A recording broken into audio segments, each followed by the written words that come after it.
ஆண்டவராகிய இயேசு கிறிஸ்துவினை நாம் மையப்படுவதாக இந்த காலவேளையிலே உங்கள் யாவரையும் பார்ப்பதில் மிகுந்த சந்தோஷம். இந்த காலவேளையில் இயேசப்பா ஒரு வார்த்தை சொல்லி நம்மளோட பேச விரும்புகிறார். நீங்களும் நானும் ஆராதிக்கிற நம்முடைய அருமை இரட்சகராகிய இயேசு கிறிஸ்துவுக்கு அநேக பெயர்கள் வேத புஸ்தகத்தில் கொடுக்கப்பட்டிருக்கிறது. அதில் ஒரு அழகான பெயரை சங்கீதக்காரன் ரொம்ப அழகாக இங்கே எழுதுகிறார் பாருங்களேன். 60ஆம் சங்கீதத்தினுடைய 11ஆம் வசனம், இக்கட்டில் எங்களுக்கு உதவி செய்யும், மனுஷனுடைய உதவி விருதா அப்படின்னு எழுதுகிறார். அப்போது நம்ம ஆராதிக்கிற ஆண்டவர் எப்படிப்பட்டவர் என்றால், இக்கட்டில் நமக்கு உதவி செய்கிறவர், ஆபத்தில் நமக்கு உதவி செய்கிறவர். அதனால தான் ஆண்டவர் சொன்னார், ஆபத்து காலத்தில் நோக்கி கூப்பிடு, நான் உன்னை விடுவிப்பேன், நீ என்னை மையப்படுத்துவாய். Call and to me the day of trouble அப்படின்னு ஆண்டவர் சொல்கிறார்.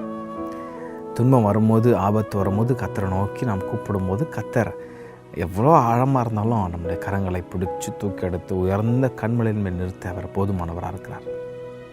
இந்த காலவெளியில் ஏசப்பா ஒரு விஷயம் கூட உங்களை உற்சாகப்படுத்துகிறார். இக்கட்டில் இருந்து நம்மை தூக்கி எடுக்கிற ஆண்டவர் ஒருவர் இருக்கிறார். சங்கீதக்காரன் சொல்கிறாரு, மனுஷனுடைய உதவி விருதா அப்படின்னு சொல்லி. மனுஷனுடைய உதவி, நம்மக்கிட்ட எல்லாம் இருக்கும்போது மனுஷனுடைய பலம் கூட இருக்கும். காசு, ஃபேம்லாம் இருந்துச்சுன்னா மக்கள் பலம் எப்போவுமே கூட இருக்கும். ஆனால் ஒன்றுமே இல்லாத சூழ்நிலையில் பாருங்கள், நம்ம கூட இருப்பாங்களான்னு பார்த்தா உண்மையாக இருக்க மாட்டாங்க. உண்மையான நண்பர்கள் இன்றைக்கி பார்க்குறது ரொம்ப ரொம்ப அரிது. ஆமாம், எல்லாமே நம்மக்கிட்ட இருக்குது அப்படின்னா ஒரு கூட்டம் எப்போவே நம்ம சுற்றிகிட்டே இருக்கும்.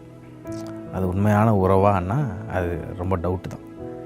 ஆனால் அந்த உலகத்தில் ஒரு உண்மையான உறவு ஒன்று இருக்கிறது. எப்பேற்பட்ட சூழ்நிலை வந்தாலும், இக்கட்டு வந்தாலும் நம்மை தூக்கி எடுக்க ஒருத்தர் இருக்கிறார். அதுதான் தாவீது இங்கே ரொம்ப அழகாக சொல்கிறார்.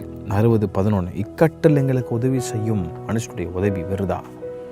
அப்போ கர்த்தரை நம்ம நம்பும்போது, அவரே மாத்திரம் சார்ந்திருக்கும்போது, எப்பேற்பட்ட சூழ்நிலைகள், பிரச்சனைகள் வந்தாலும் அவர் நம்மை தூக்கி எடுத்து உயர்ந்த கண்மலையின் மேல் நிறுத்த நம்மை போதுமானவராக இருக்கிறார். ஆமாம், இன்றைக்கி நம்ம ஒன்று அறிக்கை பண்ண போகிறோம். என்ன பண்ண போகிறோம்? நான் கர்த்தரை நம்புவேன், காரணம் எனக்கு உதவி செய்கிற கண்மலை அவர் தான் அப்படின்னு சொல்லி உங்கள் முழு நம்பிக்கை அவர் மேலே நீங்கள் சார்ந்திருக்கும் போது, கர்த்தர் மனுஷனை போல் கைவிடுற ஒரு ஆண்டவர் இல்லை. ஆபத்து வரும்போது, பிரச்சனை வரும்போது உங்கள் கையை பிடிச்சி தூக்கி எடுப்பார். இந்த காலவெளியில் உங்களை தூக்கி எடுக்க அவர் போதுமானவராக இருக்கிறார். அறிக்கை செய்யுங்க, பலன் பெற்றுக்கொள்ளுங்கள். கர்த்தர் தாமே உங்களை யாவரையும் ஆசீர்வதிப்பாராக. ஆமென்.